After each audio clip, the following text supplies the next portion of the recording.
نحمده ونصلي على رسوله الكريم اما بعد فاعوذ بالله من الشیطان الرجیم بسم اللہ الرحمن الرحیم۔ نماز کی مسنون قرات، یعنی سورۃ الفاتحہ کے بعد نماز میں قرات کرنا بھی ضروری ہے۔ تو آپ صلی اللہ علیہ وسلم کا طریقہ اس معاملے میں کیا تھا؟ آپ کیا پڑھا کرتے تھے؟ منفرد نمازی، منفرد سے مراد اکیلا، تنہا، جہاں سے اور جتنا چاہے قرآن مجید پڑھ سکتا ہے، کوئی ممانعت نہیں۔ البتہ امام کو نماز پڑھاتے وقت مقتدیوں کے احوال اور کوائف کے پیش نظر ضرور اختصار سے کام لینا چاہیے، یعنی باجماعت نماز میں طویل قرات نہیں کرنی چاہیے، اس سے پیچھے نماز پڑھنے والوں کو تکلیف ہو سکتی ہے، کیونکہ سب کے حالات ایک جیسے نہیں ہوتے، سب کا سٹیمنا ایک جیسا نہیں۔ نماز میں اگرچہ ہم جہاں سے چاہیں قرآن پڑھ سکتے ہیں، لیکن یہاں ہم نبی صلی اللہ علیہ وسلم کی قرات کا ذکر کرتے ہیں کہ آپ کون کون سی سورت کس کس نماز میں پڑھتے تھے۔ سورت اخلاص کی اہمیت۔ ایک انصاری مسجد قباء میں امامت کراتے تھے۔ ان کا معمول تھا کہ سورت فاتحہ کے بعد کوئی دوسری سورت پڑھنے سے پہلے قل هو اللہ احد یعنی سورت اخلاص تلاوت فرماتے۔ ہر قرات کا آغاز قل هو اللہ احد سے، اور ہر رکعت میں اسی طرح کرتے۔ مقتدیوں نے امام سے کہا کہ آپ پہلے قل هو اللہ احد کی تلاوت کرتے ہیں، پھر بعد میں دوسری سورت ملاتے ہیں، کیا ایک سورت تلاوت کے لیے کافی نہیں؟ یعنی صرف قل هو اللہ پڑھنا کافی نہیں، یا صرف کوئی دوسری سورت پڑھنا کافی نہیں؟ اگر قل هو اللہ احد کی تلاوت کافی نہیں تو اس کو چھوڑ دیں اور دوسری سورت کی تلاوت کیا کریں۔ امام نے جواب دیا، میں قل هو اللہ احد کی تلاوت نہیں چھوڑ سکتا۔ انہوں نے رسول اللہ صلی اللہ علیہ وسلم کی خدمت میں مسئلہ پیش کیا تو نبی صلی اللہ علیہ وسلم نے امام سے کہا کہ تم مقتدیوں کی بات کیوں تسلیم نہیں کرتے؟ اس سورت کو ہر رکعت میں کیوں لازمی پڑھتے ہو؟ اس نے کہا، مجھے اس سورت کے ساتھ محبت ہے۔ نبی صلی اللہ علیہ وسلم نے فرمایا، اس سورت کے ساتھ تیری محبت تجھے جنت میں داخل کرے گی۔ اب یہاں ہم دیکھتے ہیں کہ ایک شخص ہر نماز کی ہر رکعت میں قل هو اللہ احد پڑھ رہا ہے۔ اگر ہم یہ کہیں کہ ہم بھی یہی کرتے ہیں تو پھر دیکھنا یہ پڑے گا کہ ہمارے اس کرنے اور اس کے کرنے میں فرق کیا ہے۔ ہم اگر صرف آسانی کے لیے کرتے ہیں تو بات فرق ہے، عمل مختلف ہو جائے گا، اور اگر اس صورت سے محبت کی وجہ سے کہ اس کے معنی میں توحید کا سبق ہے تو پھر بات بالکل اور ہو جائے گی۔ ہمارے ہاں عموماً لوگ سستی کے مارے کہ اور کون یاد کرے، یا پھر یہ کہ ذہن پہ توجہ نہ دینی پڑے، بوجھ نہ پڑے کہ اب سوچا جائے کہ اب سورت فاتحہ کے بعد کس چیز کا انتخاب کیا جائے، یا یہ کہ نبی صلی اللہ علیہ وسلم کس وقت میں کیا پڑھا کرتے تھے، اس کو یاد کرنے اور یاد کر کے یاد رکھنے اور موقع محل کے مطابق پڑھنے کا اہتمام، یہ سب چیزیں انسان کے لیے تکلیف کا سبب ہو سکتی۔ اب اگر کوئی یہ کہے کہ یہ تکلیف میں نہیں اٹھا سکتا، بس میرے لیے نماز میں قل هو اللہ ہی کافی ہے، تو اس کا قل هو اللہ پڑھنا بالکل ایک اور معنی رکھتا ہے۔ تو قل هو اللہ پڑھی جا سکتی ہے، لیکن محض سستی کے مارے نہیں، اس کے معنی پہ غور کرتے ہوئے، اس سے محبت کرتے ہوئے، نہیں بھی تو محبت پیدا کی جا سکتی ہے۔ ایک ہی عمل کی تاثیر بدل جاتی ہے جب اس کے پیچھے انسان کی نیت فرق ہو جاتی ہے، انسان کے جذبات فرق ہوتے ہیں۔ ایک صحابی نبی صلی اللہ علیہ وسلم سے کہتے ہیں کہ میرا ایک پڑوسی رات کے قیام میں صرف قل هو اللہ احد تلاوت کرتا ہے، یعنی تہجد کے وقت صرف قل هو اللہ پڑھتا ہے، دوسری کوئی آیت تلاوت نہیں کرتا۔ آپ نے فرمایا، اس ذات کی قسم جس کے قبضے میں میری جان ہے، یہ سورت تہائی قرآن کے برابر ہے۔ یہ نہیں کہا کہ اس کا پڑھنا تہائی قرآن کا پڑھنا ہے، بعض لوگ اس کو اس معنی میں لے لیتے ہیں۔ معنی کیا ہے کہ اس میں جو مضمون پایا جاتا ہے وہ تہائی قرآن کے اندر پایا جاتا ہے، یعنی توحید۔ نماز جمعہ اور عیدین میں تلاوت۔ حضرت نعمان بن بشیر رضی اللہ عنہ روایت کرتے ہیں کہ رسول اللہ صلی اللہ علیہ وسلم دونوں عیدوں اور جمعہ کی نمازوں میں سبح اسم ربک الاعلی اور هل اتاک حدیث الغاشیہ پڑھتے تھے۔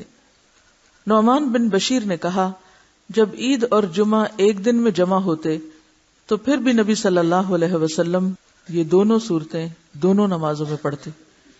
یعنی اتنی زیادہ اس چیز کی تاکید ملتی ہے، اور آپ صلی اللہ علیہ وسلم کا تواتر کے ساتھ ایک عمل ملتا ہے کہ آپ باقی صورتوں پر ان صورتوں کو ترجیح دیتے جب بڑے کراؤڈ ہوتے یا جمعہ اور عید کی نماز ہوتی. عبید اللہ بن ابی رافع سے روایت ہے کہ مروان نے حضرت ابو ہریرہ رضی اللہ عنہ کو مدینے کا گورنر مقرر کیا اور خود مکہ چلے گئے.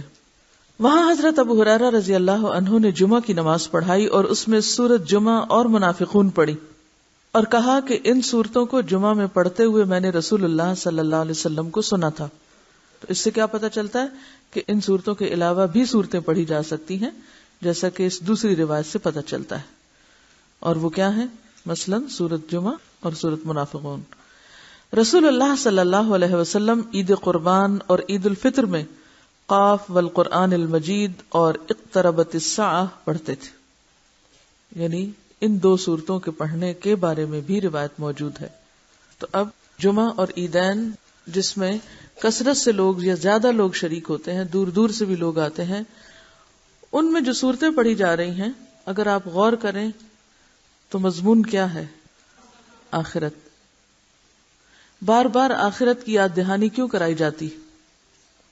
حالانکہ جمعہ بھی ایک اجتماعی دن ہے، ایک خوشی کا ہی دن ہے مسلمانوں کے لیے، ایک خاص عبادت کا دن ہے. اسی طرح عیدوں کا موقع خوشی کا موقع ہے. عین خوشی کے موقع پر بھی کیا تعلیم دی جا رہی؟ اقتربت الساعہ، هل اتاک حدیث الغاشیہ. کہ ایسے مواقع پر بھی، عید کے دن بھی نہیں بھول سکتے آخرت کو، کیونکہ موت تو جوتی کے تسمے سے بھی زیادہ انسان کے قریب ہے. سب سے بڑا ہمارا دھوکہ ہی یہی ہے کہ ہم اس کو دور سمجھتے ہیں جو سب سے قریب ہے، اس کو حقیقت نہیں سمجھتے جو یقینی ہے. جمعہ کے دن نماز فجر میں حضرت ابو ہریرہ رضی اللہ عنہ روایت کرتے ہیں کہ رسول اللہ صلی اللہ علیہ وسلم جمعہ کے دن فجر کی نماز میں الف لام میم تنزیل یعنی سورۃ السجدہ پہلی رکعت میں اور هل اتى علی الانسان یعنی سورۃ الدہر دوسری رکعت میں پڑھتے تھے. نماز فجر میں، یعنی یہ تو جمعے کی نماز فجر ہے. عام دنوں میں حضرت جابر بن سمرہ رضی اللہ عنہ روایت کرتے ہیں کہ رسول اللہ صلی اللہ علیہ وسلم نماز فجر میں سورۃ قاف والقرآن المجید اور اس کی مانند کوئی اور سورت پڑھتے تھے. طویل قرات ہوتی تھی فجر کی نماز میں. رسول اللہ صلی اللہ علیہ وسلم نے ہمیں مکہ فتح ہونے کے بعد فجر کی نماز پڑھائی، پس سورہ مومنون یعنی قد افلح المؤمنون شروع کی، یہاں تک کہ موسیٰ اور ہارون علیہم السلام یا عیسیٰ علیہ السلام کا ذکر آیا تو نبی صلی اللہ علیہ وسلم کو کھانسی آ گئی اور آپ رکوع میں چلے گئے. یعنی مکمل سورت نہیں پڑھی، جہاں تک اللہ نے چاہا اتنی پڑھی. اس سے کیا پتہ چلتا ہے کہ یہ بھی ضروری نہیں کہ کسی رکعت میں سورت پوری ہی پڑھی جائے، اگر ایک حصہ بھی پڑھ لیا جائے تو نماز ہو جاتی. حضرت عمرو بن حریث رضی اللہ عنہ روایت کرتے ہیں کہ انہوں نے رسول اللہ صلی اللہ علیہ وسلم کو نماز فجر میں واللیل اذا عسعس یعنی سورۃ تکویر پڑھتے ہوئے سنا. حضرت عقبہ بن عامر رضی اللہ عنہ روایت کرتے ہیں کہ میں سفر میں رسول اللہ صلی اللہ علیہ وسلم کی اونٹنی کی مہار پکڑے ہوئے چل رہا تھا. آپ سفر میں نماز صبح کے لیے اترے تو آپ نے صبح کی نماز میں قل اعوذ برب الفلق اور قل اعوذ برب الناس پڑھی. اس سے کیا پتہ چلتا ہے؟ سفر کی حالت ایکسپشنل حالت ہوتی ہے اور گھر میں قیام کی حالت مختلف حالت ہوتی ہے. تو سفر میں جہاں نماز قصر ہے وہاں تلاوت میں بھی قصر ہے. قصر کا کیا معنی ہوتا ہے؟ چھوٹا کرنا. تو اس سے یہ پتہ چلتا ہے کہ اگر آپ صحیح وقت پر اٹھ کے نماز پڑھیں گے تو آپ طویل قرات کر سکتے ہیں، اور اگر آپ جلدی میں ہیں اور وقت کم ہے یا سفر میں ہیں اور طویل وقت کے لیے نہیں راستے میں رک سکتے تو مختصر صورتیں بھی پڑھ سکتے ہیں. حضرت معاذ بن عبداللہ کہتے ہیں کہ نبی صلی اللہ علیہ وسلم نے نماز فجر میں دونوں رکعتوں میں اذا زلزلت تلاوت فرمائی. اس سے کیا پتہ چلتا ہے؟ یعنی اس بات کی رخصت بھی موجود ہے کہ اگر کوئی شخص دونوں رکعتوں میں ایک ہی سورت پڑھنا چاہے تو وہ بھی پڑھ سکتا ہے۔ رسول اللہ صلی اللہ علیہ وسلم فجر کی سنت کی دونوں رکعتوں میں نہایت ہلکی قرات فرماتے، یہاں تک کہ حضرت عائشہ فرماتی ہیں مجھے شبہ گزرتا کہ شاید نبی صلی اللہ علیہ وسلم نے سورت فاتحہ بھی نہیں پڑھی، یعنی بہت چھوٹی سورت۔ وہ کون سی صورتیں تھیں؟ آپ صلی اللہ علیہ وسلم سنتوں کی پہلی رکعت میں قل یا ایھا الکافرون اور دوسری رکعت میں قل ھو اللہ احد پڑھتے۔ اب یہاں آپ حضرت عائشہ کے اس بیان سے اس غلط فہمی میں مبتلا نہ ہو جائیں کہ آپ بس بہت تیز اور جلدی جلدی نماز پڑھتے تھے۔ اس سے مراد یہ ہے کہ آپ صلی اللہ علیہ وسلم بہت چھوٹی صورتیں پڑھتے تھے، اور آپ کو معلوم ہے کہ اس وقت حضرت عائشہ خود کہاں ہوتی تھی؟ لیٹی ہوئی ہوتی تھی۔ آپ جب سجدے میں جاتے تو پاؤں ہلا دیتے اور سجدہ کر لیتے، حضرت عائشہ وہیں لیٹی ہوئی ہوتی تھی۔ اب آپ دیکھیں کہ ایک شخص نماز پڑھا اور ایک شخص لیٹا ہوا ہو، نیم بیداری اور نیم خواب کی حالت میں، تو اس کے پاس اگر کوئی نماز پڑھ رہا ہو تو عموماً وہ کیا کہتا ہے؟ تو انہیں پڑھ بھی لی، اتنی جلدی پڑھ لی۔ آپ لوگ اکٹھے رہتے ہیں، اگر کوئی واش روم میں گیا ہوا ہے اور آپ کو اتنی دیر لیٹنے کا موقع مل جائے اور وہ باہر نکل آئے تو آپ کیا کہیں گے؟ اور اگر آپ جاگ کے دروازے کے سامنے کھڑے ہو کے انتظار کر رہے ہیں تو کیا کہیں گے؟ ٹھیک ہے۔ تو میں نے جب یہ حدیث پڑھی تو اس پہ میں نے غور کیا کہ انہوں نے ایسا کیوں کہا، کہ مجھے یوں شبہ گزرا کہ آپ نے ابھی سورۃ فاتحہ نہیں پڑھی۔ تو اس وقت چونکہ خود آپ ایک ایسی کیفیت میں ہوتی تھی کہ جس میں ان کو اور بھی زیادہ جلدی محسوس ہوتی۔ ظہر اور عصر کی نماز میں حضرت ابو قتادہ رضی اللہ عنہ سے روایت ہے کہ رسول اللہ صلی اللہ علیہ وسلم ظہر اور عصر کی پہلی 2 رکعتوں میں سورۃ فاتحہ اور کوئی ایک سورت پڑھتے، اور پچھلی 2 رکعتوں میں صرف فاتحہ پڑھتے، اور کبھی کبھار ہمیں ایک آدھ آیت بلند آواز سے پڑھ کر سنا دیتے تھے۔ یعنی پڑھتے پڑھتے مثلا سورۃ الفاتحہ پڑھ رہے ہیں تو دل میں پڑھ رہے ہیں، لیکن بیچ میں کوئی ایک آیت ذرا سی اونچی پڑھ دیتے تھے، ہمیں پتہ چلتا کہ آپ کہاں تک پہنچے۔ حضرت جابر بن سمرہ رضی اللہ عنہ روایت کرتے ہیں کہ رسول اللہ صلی اللہ علیہ وسلم ظہر میں واللیل اذا یغشی پڑھتے تھے، اور ایک اور روایت میں ہے کہ سبح اسم ربک الاعلی، اور عصر میں بھی اسی کی مانند کوئی سورت پڑھتے تھے، اور فجر میں لمبی صورتیں پڑھتے تھے۔ ٹھیک ہے۔ حضرت جابر بن سمرہ کی روایت ہے جس میں نبی صلی اللہ علیہ وسلم کا ظہر اور عصر میں والسماء ذات البروج اور والسماء والطارق پڑھنا آیا ہے۔ رسول اللہ صلی اللہ علیہ وسلم ظہر کی آخری 2 رکعتوں میں 15 آیات کے برابر قرات فرماتے تھے۔ یعنی یہ بھی آتا ہے کہ صرف سورۃ الفاتحہ پڑھتے، اور یہ بھی آتا ہے کہ 15 آیتیں بھی۔ معلوم ہوا کہ آخری 2 رکعتوں میں سورۃ فاتحہ کے بعد قرات مسنون ہے، اور کبھی آپ آخری 2 رکعتوں میں صرف فاتحہ کی قرات فرماتے۔ تو اس سے کیا پتہ چلتا ہے؟ دونوں طریقے جائز۔ جبکہ نماز عصر کی پہلی 2 رکعتوں میں ہر رکعت کے اندر 15 آیات تلاوت فرماتے، اور آخری 2 رکعتوں میں صرف فاتحہ پڑھتے، یعنی عصر کی نماز میں صرف فاتحہ ہی پڑھتے تھے آخری 2 رکعتوں میں۔ حضرت ابو معمر رحمہ اللہ علیہ نے خباب رضی اللہ عنہ سے کہا، کیا رسول اللہ صلی اللہ علیہ وسلم ظہر اور عصر میں قرات کرتے تھے؟ خباب رضی اللہ عنہ نے کہا، ہاں۔ پوچھا گیا کہ آپ کو کیسے معلوم ہوا؟ خباب فرمانے لگے کہ آپ کی داڑھی کی جنبش سے، یعنی کہ جب منہ ہلتا تھا تو پتہ چلتا تھا۔ معلوم ہوا کہ ظہر اور عصر کی نمازوں میں آپ سری یعنی دل میں قرات کرتے تھے، بلند آواز سے نہیں۔ کبھی آپ کی قرات طویل ہوتی، یعنی ظہر عصر میں بھی کبھی طویل بھی ہو جاتی۔ ایک دفعہ ظہر کی جماعت کی اقامت ہوئی تو ایک شخص اپنے گھر سے بقیع قبرستان کی جانب قضاء حاجت کے لیے گیا، وہاں سے فارغ ہو کر گھر پہنچا، وضو کیا، پھر مسجد آیا تو معلوم ہوا کہ ابھی تک نبی صلی اللہ علیہ وسلم پہلی رکعت میں ہیں، یعنی کبھی کبھار اتنا طویل قیام بھی ہوا ہے۔ صحابہ کرام رضی اللہ عنہم فرماتے ہیں کہ آپ پہلی رکعت کو اتنا لمبا اس لیے فرماتے کہ نمازی پہلی رکعت ہی میں شریک ہو سکیں۔ ٹھیک ہے۔ اور عام طور پر آپ کی نماز میں پہلی رکعت دوسری کی نسبت لمبی ہوتی تھی۔ نماز مغرب میں حضرت جبیر بن مطعم رضی اللہ عنہ روایت کرتے ہیں کہ میں نے رسول اللہ صلی اللہ علیہ وسلم کو نماز مغرب میں سورۃ طور پڑھتے ہوئے سنا۔ ام الفضل کی بیٹی حارثہ رضی اللہ عنہا کہتی ہیں کہ میں نے رسول اللہ صلی اللہ علیہ وسلم کو نماز مغرب میں سورۃ والمرسلات عرفا پڑھتے ہوئے سنا۔ حضرت عائشہ رضی اللہ عنہا کہتی ہیں کہ رسول اللہ صلی اللہ علیہ وسلم نے نماز مغرب سورۃ اعراف کے ساتھ پڑھی اور اس سورت کو دونوں رکعتوں میں متفرق پڑھا، یعنی آدھا آدھا کر کے، ایک حصہ ایک میں دوسرا حصہ دوسرے میں۔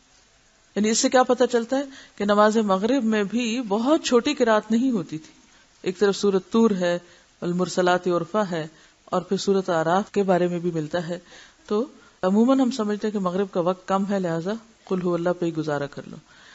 نماز عشاء میں حضرت براء بن عازب رضی اللہ عنہ روایت کرتے ہیں کہ میں نے رسول اللہ صلی اللہ علیہ وسلم کو نماز عشاء میں والتین والزیتون پڑھتے ہوئے سنا، اور میں نے نبی صلی اللہ علیہ وسلم سے زیادہ خوش آواز کسی کو نہیں سنا، یعنی آپ کی آواز سب آوازوں میں خوبصورت تھی۔ حضرت معاذ بن جبل رضی اللہ عنہ نے عشاء کی نماز میں سورۃ بقرہ پڑھی۔ مقتدیوں میں سے ایک کھیتی باڑی کا کام کرنے والے نے سلام پھیر دیا، آدھے میں نماز چھوڑ دی۔ پھر اس نے رسول اللہ صلی اللہ علیہ وسلم کی خدمت میں حاضر ہو کر عرض کیا، اے اللہ کے رسول، ہم لوگ اونٹوں والے ہیں، دن بھر مشقت کرتے ہیں۔ معاذ نے عشاء میں سورۃ بقرہ شروع کر دی، مجھے دن کے تھکے ہوئے کو لمبی قرات سے ملال ہوا۔ ہادی عالم صلی اللہ علیہ وسلم نے معاذ رضی اللہ عنہ سے کہا، تو لوگوں کو نفرت دلاتا ہے اور فتنہ کھڑا کرتا ہے۔ آپ صلی اللہ علیہ وسلم نے 3 مرتبہ یہ بات دہرائی، یعنی سخت قسم کی ڈانٹ تھی۔ پھر فرمایا، جب تم جماعت کراؤ تو والشمس وضحاها اور واللیل اذا یغشا اور سبح اسم ربک الاعلی کی تلاوت کرو، اس لیے کہ تیرے پیچھے بوڑھے، کمزور اور ضرورت مند بھی نماز ادا کرتے ہیں، تو لوگوں کو مشقت میں نہ ڈالو، فتنے میں نہ ڈالو۔ اس حدیث سے عشاء کی نماز کی قرات بھی معلوم ہوئی، اور ساتھ ہی اس حدیث نے نماز کے اماموں کو بھی متنبہ کر دیا کہ وہ نماز پڑھاتے وقت مقتدیوں کا خاص طور پر خیال رکھیں اور خوب سمجھیں کہ نماز میں مقتدیوں کے حالات کے پیش نظر تخفیف کرنا، تخفیف کا کیا معنی؟ کم پڑھنا، رسول اللہ صلی اللہ علیہ وسلم کی سنت ہے۔ تو خلاصہ کیا ہوا؟ کوئی بتائے گا آپ میں سے اس سارے باب کو پڑھ کر آپ نے کیا نتیجہ نکالا؟ اگر سارے کو 2 جملوں میں بیان کرے کوئی، آپ کی قرات 2 چیزوں پر مشتمل ہے۔ یہ قرات کی 2 صورتیں ہیں، ایک ہے انفرادی قرات اور دوسرے اجتماعی قرات۔ ایک تقسیم تو یہ ہو گئی۔ پھر اجتماعی قرات میں بھی کیا چیز ہمیں ملتی ہے؟ لمبی اور چھوٹی دونوں۔ کب لمبی اور کب چھوٹی؟ سفر اور حضر کا فرق بھی ہے۔ اس سے نتیجہ کیا نکلا؟ نتیجہ نکالیے، ڈیڈیوس کیجئے، استنباط کیجئے، غور و فکر کیجئے اور حکمتوں کو سمجھیے، آپ کے طریقے کو سمجھیے۔ آپ کا طریقہ مبنی تھا کس پر؟ آپ لوگ خدا کے لیے، سب کے لیے میں بات کریں، جب بات کی جا رہی ہو تو خول سے نکل کے، کانوں کے پردے ہٹا کے، جو بات کہی جائے، جو سوال کہے جائے، اس پہ توجہ کیا کیجیے۔ دیکھیے، تبلیغ کے راستے میں سب سے بڑی مشکل، سب سے بڑا بیریئر، سب سے بڑی رکاوٹ دوسروں کے نقطہ نظر کو، دوسروں کی بات کو نہ سمجھنا ہے، دوسروں کے حالات کو نہ سمجھنا ہے۔ اور اس کا نتیجہ کیا نکلتا ہے؟ جب ہم نے سنا ہی نہیں دوسرے کو کہ وہ کیا پوچھ رہا ہے، وہ کیا کہہ رہا ہے، تو ہم پھر کیا بولیں گے؟ کبھی ہم نے سوچا کہ ہماری دین کے راستے میں کی جانے والی کوششیں ناکام کیوں ہیں؟ ہم سارا بلیم عوام پہ، معاشرے پہ، لوگوں پہ ڈالتے ہیں۔ لوگوں کا قصور ہے، لوگ بڑے بہک گئے، میڈیا بڑا خراب ہے، ماحول بڑا خراب ہے، اس لیے لوگ جو ہیں وہ کوئی بات سننے کو تیار نہیں۔ کبھی ہم نے اپنے اندر کی غلطیوں کو بھی دیکھا؟ ہم میں کہاں خرابی؟ کبھی سوچا ہم نے؟ ہم نہیں سوچتے۔ سب سے بڑی خرابی یہ کہ ہمیں نہ بات سننے کا ڈھنگ آتا ہے، ہمیں سننے کا سلیقہ نہیں ہے، سننے کا ڈھنگ نہیں، سن کے سمجھتے ہی نہیں اور سمجھ کے نہیں بولتے۔ ہمیں پتہ ہی نہیں ہوتا کہ دوسرا پوچھ کیا رہا ہے، دوسرا کس ذہنی کیفیت میں ہے، دوسرا کس حالت میں ہے۔ اور یہاں سے کیا ہو جاتی مشکل ادعو الی سبیل ربک بالحکمت والموعظۃ الحسنۃ، اس کے سراسر خلاف ہم عمل کر رہے ہوتے ہیں. حکمت نام کی شے نہیں ہوتی پاس، اور الٹا دین کا کام خراب کرتے ہیں. تو ہمیں اپنی بہت ساری اصلاح کی ضرورت ہے، اور پہلی اصلاح یہ کہ ہم توجہ سے سننے والے بنیں کہ کسی نے کہا کیا ہے. بہت سے لوگ صرف اس لیے فیل ہوتے ہیں امتحان میں کہ وہ سوال سمجھے بغیر جواب لکھتے ہیں. سوال سمجھے بغیر جواب لکھنا فیل ہونے کا ذریعہ. اگر دنیا کے امتحان میں آپ فیل ہو رہے ہیں تو کیا تبلیغ کے میدان میں فیل نہیں ہوں گے؟ انسانی تعلقات کے معاملے میں فیل نہیں ہوں گے؟ آ رہی سمجھ آپ کو میری بات؟ لو کننا نسمع او نعقل، ہم اپنی ذات میں اتنا مگن ہوتے ہیں، اپنے خیالوں میں اتنے گم ہوتے ہیں، نہ نماز میں ہم توجہ کرتے ہیں، نہ کلاس میں، نہ کسی انسان کے پاس بیٹھ کے، صرف اپنی ہی ذات ہے، اور اس خوش فہمی کا شکار ہوتے ہیں کہ ہم سب جانتے ہیں. تو سوال کیا ہے؟ میرا سوال کیا ہے کہ آپ صلی اللہ علیہ وسلم کی مختلف نمازوں میں جو قرات کا طریقہ ہے اس کو آپ نے پڑھ لیا. اب آپ چاہتے ہیں اس پر عمل کریں. عام طور پر لوگ کیا کرتے ہیں، ایک چیز لے لیتے ہیں، اس کو اتنا ناپ لیتے ہیں، اس وقت یہ پڑھنا ہے. میں نے حدیث پڑھی تھی کہ آپ نے فجر کی نماز میں سورۃ قاف پڑھی تھی. اب چاہے سورج نکل آئے، میں نے سورۃ قاف پڑھ کے چھوڑنی ہے. ہم اسی طرح عمل کرتے ہیں نا حدیثوں پر. مغرب میں آپ سورۃ طور پڑھتے تھے، چاہے بچہ رو رو کے بے ہوش ہو جائے، میں سنت پر عمل کر رہی ہوں اور سورۃ طور پڑھ رہی ہوں. عموماً ہم کیا حماقت کرتے ہیں کہ گروپ کے ساتھ سفر کر رہے ہیں. سفر میں انہوں نے اعلان کیا بس 15 منٹ ہیں، نماز پڑھ کر 15 منٹ میں بس پہ واپس آ جائیے. ہم آدھا گھنٹہ خشوع و خضوع میں کھڑے رہتے ہیں. کیوں؟ اس لیے کہ وہ ہم نے کلاس میں حدیث پڑھی تھی کہ سورۃ طور مغرب میں پڑھی جاتی ہے، اور یہ لوگ تو بالکل تقوی کے خلاف کام کرتے ہیں. ان کو تو پتہ ہی نہیں کہ سورۃ طور پڑھی جاتی ہے، ان کو تو خود بھی نہیں آتی ہوگی، اس لیے انہوں نے شور مچا رکھا ہے کہ ہم جلدی سے واپس آئیں، بس میں بیٹھیں. ہم اس طرح دین پہ عمل کر رہے ہیں یا نہیں؟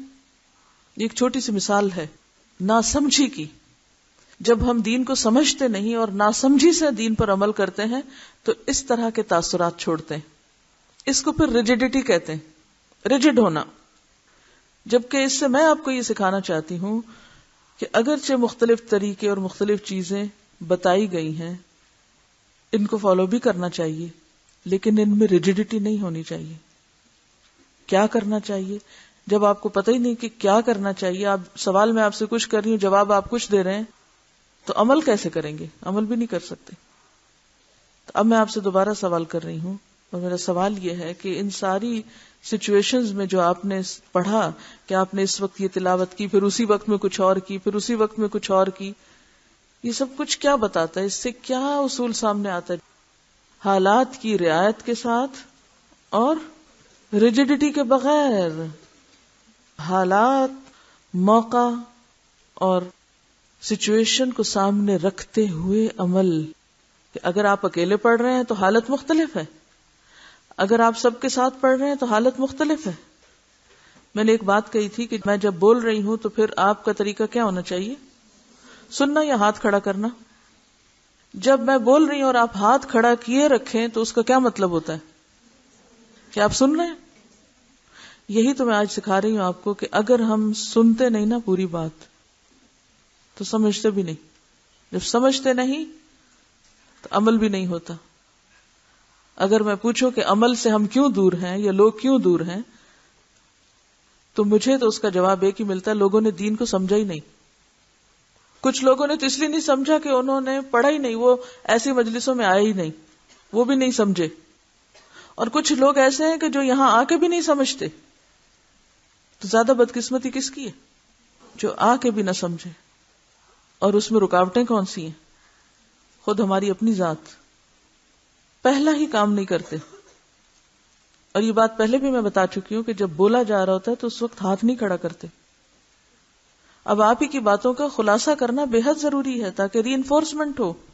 ایک طریقہ یہ ہے کہ میں آگے چلتی جاؤں، اور ایک یہ ہے کہ آپ کو غور و فکر سکھاؤں.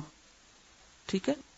تو بات یہ ہو رہی تھی کہ آپ صلی اللہ علیہ وسلم نے بیرونی اندرونی تمام تر حالات کو مد نظر رکھ کر نمازیں پڑھی اور پڑھائی ہیں. جب آپ تنہا تہجد پڑھتے تھے قرات اور طرح تھی، جب لوگوں کو پڑھائی اور طرح تھی، جب سفر میں تھے قرات مختلف تھی، پھر نمازوں کے اوقات کے اعتبار سے بھی قرات مختلف تھی، پھر کبھی بلند آواز سے پڑھائی اور کبھی سری یعنی دل ہی دل میں زیر لب بلند آواز سے، اور کبھی بغیر آواز کے بھی قرات کی. ٹھیک ہے، تو اس سے ہمیں یہ سبق ملتا ہے کہ دین کے معاملے میں ریجیڈیٹی نہیں، اور سنت پر عمل کرنے کا مطلب کچھ چیزوں کو اندھا دھن بے سوچے سمجھے پکڑنا نہیں. یہی دین کی سہولت ہے، یہی دین کی رخصت ہے کہ اس نے انسانی مزاج کو مد نظر رکھا ہے. جب ہم دین سکھاتے ہیں کسی کو، یہ لوگوں کو سنتیں بتاتے ہیں، تو ہم ان کو کس درجے میں لے جاتے ہیں؟ ایک سنت سکھاتے وقت ہم ان کو بس ریجیڈیٹی کے ساتھ ایک چیز بتا دیتے اور اس کے علاوہ دوسرا رخ یا تو بتاتے نہیں یا پھر اس کی رعایت نہیں کرتے کہ دوسرا پہلو بھی ہے. ٹھیک ہے نا؟ اس کی ایک اور مثال آپ یوں سمجھیے، اس بات کو زیادہ آسانی ہو جائے گی. ہمارے ہاں بچوں کو جو اسلامیات کی نماز کی کتابیں پڑھائی جاتی، اس میں ظہر کی رکعتیں خانوں میں لکھ کے ڈال کے ٹوٹل ان کا کیا ہوا ہے، عشاء کی رکعتیں 17. ان کو نہیں پتا فرض کا درجہ کیا ہے، سنت کا کیا ہے، نفل کا کیا ہے، وتر کا کیا ہے، کیا پڑھنا لازم ہے اور کیا چھوڑا جا سکتا ہے. بوڑھے ہو جاتے لوگ، ان کو یہ نہیں پتا چلتا سفر میں کتنی نماز پڑھنی ہے، قصر کا مطلب کیا ہے، کون سی پڑھنی ہے اور کون سی نہیں پڑھنی. پلٹ پلٹ کے ایک ہی طرح کے سوال کیے چلے جاتے ہیں. یہ ساری کنفیوژن کیوں ہے؟ کیونکہ بتانے والوں نے چیزوں کو واضح کر کے نہیں بتایا.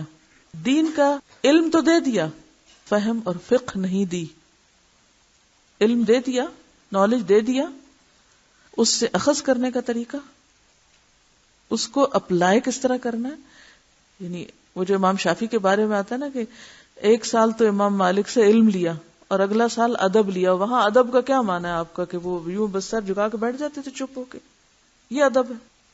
آپ اس جملے کا کیا معنی سمجھتے ہیں کہ دوسرے سال انہوں نے ادب سیکھا، اپلائی کرنے کا طریقہ، اس پر عمل کا طریقہ کہ اس پر عمل کیسے ہوگا، اور اسی عمل کا ایک حصہ ہے پھر آگے سکھانا بھی. ٹھیک ہے نا؟ تو ایک ہوتا ہے کسی چیز کے بارے میں جان لینا. جیسے ایک شخص MBBS کرتا ہے تو اس نے کیا کیا؟ علم حاصل کر لیا. جب ہاؤس جاب کرتا ہے تو وہ کیا کرتا ہے؟ اپنے نظریے کو، اپنے تھیری کو کس میں ڈھالتا ہے؟ پریکٹس کرتا ہے، عمل میں ڈھالتا ہے کہ ہاں یہ دوا پڑھ تو لیا، اب کس مریض کو کس وقت میں کس بیماری میں کتنی دینی. یعنی اگر کوئی شخص محض جسم کے بارے میں سب کچھ جان لے، ساری اناٹمی پڑھ لے، دوائیوں کے نام جان لے، تو کیا وہ اس قابل ہو سکتا ہے کہ وہ خود سے ہی فیصلہ کر لے کہ ہاں کس مریض کو مجھے کتنی دوائی کتنی ڈوز دینی چاہیے؟ نہیں. یہ کہاں سے سیکھتا ہے؟ وہ پریکٹس میں سیکھتا ہے. بڑے استادوں کے ساتھ رہ کے، بڑے ڈاکٹرز کے ساتھ کام کر کے سیکھتا ہے کہ انہوں نے کس موقع پر کس مریض کو کیا دیا، کتنا دیا، کیوں دیا اور کیا نہیں دیا، اور پھر اس کی وجہ بھی پوچھتے ہیں کہ بھی یہ کام ایسا کیوں کیا گیا. ہمارے ہاں مشکل یہ ہے کہ ہم یا تو علم لے لیتے ہیں کتابوں سے یا کچھ لوگوں سے، بس پڑھ لیتے ہیں، کتاب اٹھائی پڑھ لیا ہم نے، اچھا یہ کیا، اور پھر اس کے بعد عمل کیسے کرتے ہیں؟ اس وقت یہ کرنا، سویرے یہ کرنا، شام یہ کرنا، اس وقت یہ، بس خانے بانٹے بند، ریجیڈیٹی، خلاص، آگے پیچھے نہیں ہو سکتے. اس سے کیا ہوتا ہے؟ دین ہوتا ہے نا مشکل.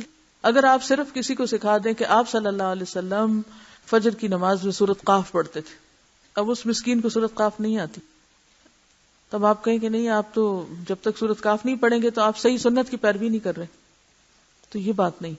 تو ان معاملات میں ہمیں جب تک علم کی وسعت نہیں ہوگی اور جب تک پھر علم کو عمل میں ڈھالنے کی حکمت نہیں آتی ہوگی اور جب تک اس کو پھر جذب کرنے کی صلاحیت نہیں ہوگی، تو یہ پروسیس جو ہے محض سیکھنے سکھانے کا فائدہ مند نہیں. نبی صلی اللہ علیہ وسلم نے 23 سال میں جو دین سکھایا وہ کس طرح سکھایا تھا؟ آپ کئی دن سے یہی بات پڑھ رہے ہیں کہ ایون صحابہ کرام نے احادیث کیسے نریٹ کی؟ جی ہاں، حالات کے مطابق. تو ہمیں بھی ٹھیک ہے، اس وقت ہم جو کچھ کر رہے ہیں وہ صرف انفارمیشن لے رہے ہیں، پھر حالات کے مطابق کس وقت میں مجھے کیا کرنا ہے. جس کو یہ سلیقہ نہیں آتا نا، وہ دین کو بدنام کرنے کا سبب بنتا ہے. اس لیے اس سلیقے کو ساتھ ساتھ سیکھنے کی ضرورت ہے. مختلف آیات کا جواب. ہمارے ہاں یہ رواج ہے کہ امام جب بعض مخصوص آیات کی تلاوت کرتا ہے تو وہ اور بعض مقتدی نماز میں بآواز بلند ان کا جواب دیتے ہیں. یہ درست نہیں، کیونکہ اس بارے میں کوئی صحیح صریح روایت نہیں ہے. بعض مسجدوں میں آپ نے دیکھا ہوگا کہ وہ جواب میں سب مل کر ایک نعرے کی صورت میں آیت کا جواب دے رہے ہوتے ہیں. ہاں، بعض آیات کی تلاوت کے بعد امام یا منفرد قاری اپنے طور پر ان کا جواب دے تو جائز ہے. چنانچہ حضرت حذیفہ رضی اللہ عنہ رسول اللہ صلی اللہ علیہ وسلم کی نماز تہجد کی کیفیت بیان کرتے ہیں کہ جب آپ تسبیح والی آیت پڑھتے تو تسبیح کرتے، جب سوال والی آیت تلاوت کرتے تو سوال کرتے، اور جب تعوذ والی آیت پڑھتے تو اللہ کی پناہ پکڑتے. رسول اللہ صلی اللہ علیہ وسلم کا معمول تھا جب آپ نماز وغیرہ میں الیس ذالک بقادر علی ان یحیی الموتى تلاوت فرماتے تو سبحانک فبلا کہتے، اور جب سبح اسم ربک الاعلی کہتے تو سبحان ربی الاعلی کہتے. حضرت ابن عباس جب سبح اسم ربک الاعلی پڑھتے تو سبحان ربی الاعلی کہتے. سورۃ غاشیہ کے اختتام پر اللہم حاسبنی حسابا یسیرا کہنے کی کوئی دلیل نہیں. کسی حدیث میں ادنا سا اشارہ بھی نہیں کہ نبی صلی اللہ علیہ وسلم نے ان کلمات کو سورۃ غاشیہ کے اختتام پر کہا ہو.